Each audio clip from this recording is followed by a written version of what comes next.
1, 2, 3, 4.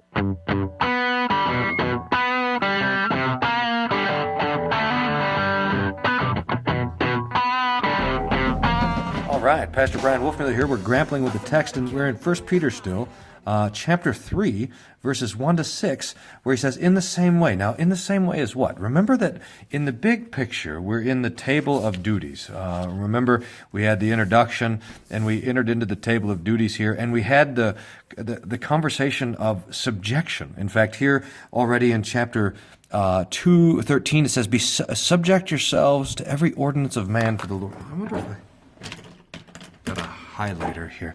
It'd be subject, and it introduced this theme of subjection, or being under order. So we have it here in chapter 2, subject yourself to every ordinance of man. Then in chapter 2, verse 18, servants, be in subjection to your masters, same word. Now here it talks about wives, be in subjection to your husbands, talks about husbands and so forth. So you have the theme of subjection, which runs through here. Now, the thing that we want to remember about this, where it says, wives be in subjection, is that the Greek word, and there's no good or friendly way to say this in English, but the Greek word hupotazo means to be under order.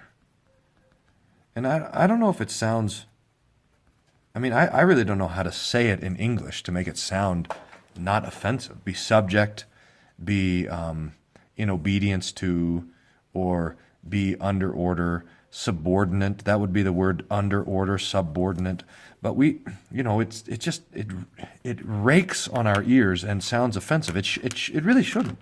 It's saying that there is a ordering in the world, and in the three estates. Remember, we have the three estates. We have the church, and we have the family, and we have the state, and in all of these things, there's a certain ordering of things. There's a head and a body. And really, when we understand this, it's the way that the Lord will distribute His gifts.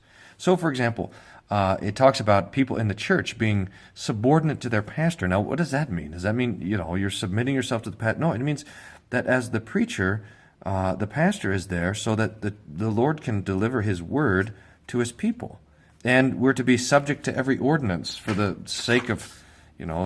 Subject yourself to every ordinance of man for the Lord's sake, to the king as supreme, or to governors and so forth. Well, why? It's because the Lord He's given the state heads, so you have heads of state, so that He can give His blessing to the state, which is order and peace and good government and so forth. So in the family, you have the two kind of mini orders. You have husband and wife, and then you have parents and children, and the same sort of order exists so that the Lord can give His blessings to these things. So we live in this ordered world. Now, again, I don't know how to make it sound not, some sort of patriarchal. It is patriarchal, so you don't want it to not sound patriarchal. But I don't know how to make it sound not grating on the ears of modernity. So maybe we just, at this point, if the Scriptures grate against our own conceptions, then we just have to listen to the Scriptures. In fact, all of us are to be subordinate to the Lord's Word, to be subject to His Word and to listen to it. So, with that spirit of things, let's hear the text. In that way, wives, and this whole section is addressed to wives. The next section will be addressed to husbands. Be in subjection to your own husbands, so that even if they don't obey the Word, they may be won by the behavior of their wives without a word, seeing, in other words, they're not hearing, but they're seeing your pure behavior in fear. Now, what is this fear? This is not the fear of your husband, but this is the fear of God. Notice that whenever this word of subjection comes in, the Lord is not telling us to be subject to other people in a blanket sort of way, but rather we subject ourselves to other people out of the fear of God.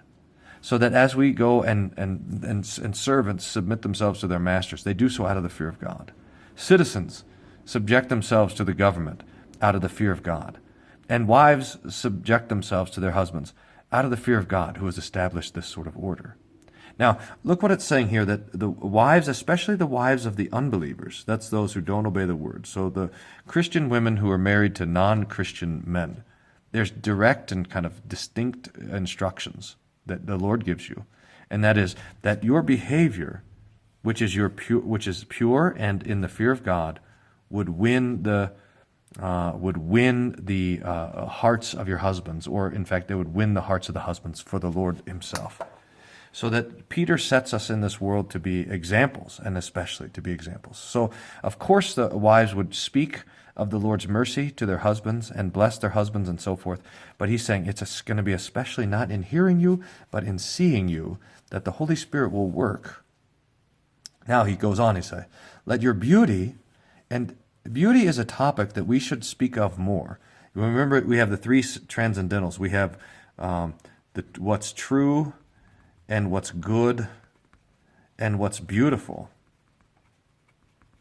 And this is a huge topic, especially in classical thought, and I think we need to think of it more. I mean, we normally do our apologetics and we think, here we're talking about what's true. Sometimes we get onto morality and talk about what's good, but I think we need to speak and think more about what's beautiful. And one of the blessings that the Lord has given is that women are particularly interested in beauty.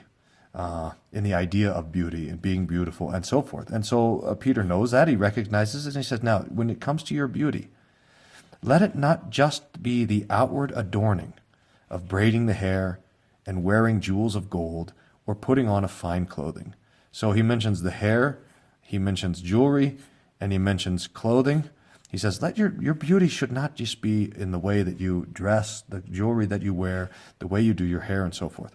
But rather, there's an internal beauty, but in the hidden person of the heart, in the incorruptible adornment of and here's the definition of a gentle and a quiet spirit. So that the Christian woman sees that her beauty is not chiefly an external beauty, the braiding of the hair. You guys want me to draw the picture, don't you? So here's the very beautiful woman is not just in the braided hair,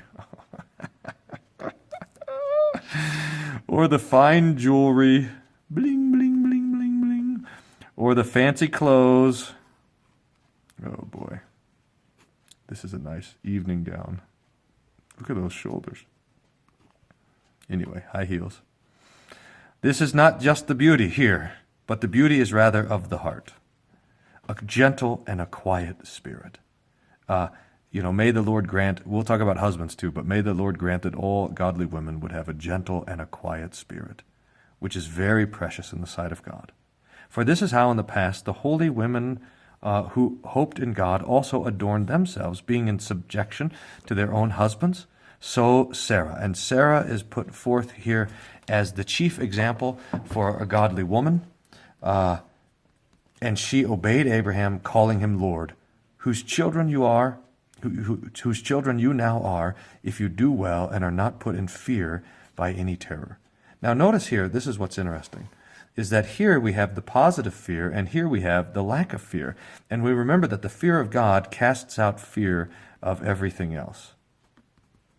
So that what is the chief mark of the godly woman is that her heart is marked by the fear of God and not by the fear of anything else. Not by the fear of loss, not by the fear of rejection, not by the fear of scorn or whatever, but simply rejoicing in the Lord and his mercy, and this confidence lets us be gentle and quiet. Lets the women of God do that sort of thing.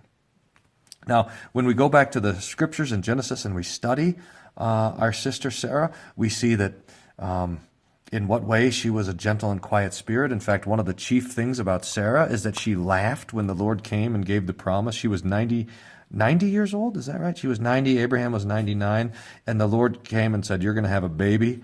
And Sarah laughed at the Lord, and the Lord said, why are you laughing? And she said, I'm not laughing. And God says, yeah, you're laughing. I hear you laughing. And that's how Isaac gets his name, Isaac, which means laughter. So we remember that she was not, this picture of a godly woman is not this sort of personality-less, sort of, lifeless, thoughtless sort of thing. No, it's quite the opposite. The scriptures expect that that godly women are students of the Lord's word.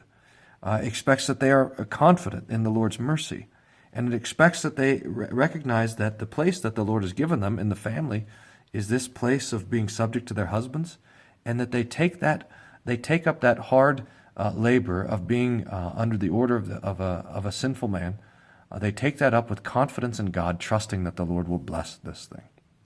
So here it is, table of duties, 1 Peter chapter 3, verses 1 to 6, instructions for wives. Next week we'll look at the Lord's instructions for husbands. It's quite a bit less, easier for us guys. I'm sure that's what it is. We'll take a look at that next week. In the meantime, if you have comments, post them below. You can subscribe to the channel. Hit the bell there, and that means every time a new video comes out from Pastor Fisk and Pam or Pastor Richards or myself, Grappling with the Text, you get an alert to that so you can go and you can watch these videos. And we're looking, as always, for 25 likes and 25 comments. So if you have anything to say at all, put it down there, and that helps people to find us on the YouTube. Thanks for hanging in there. We'll see you next week.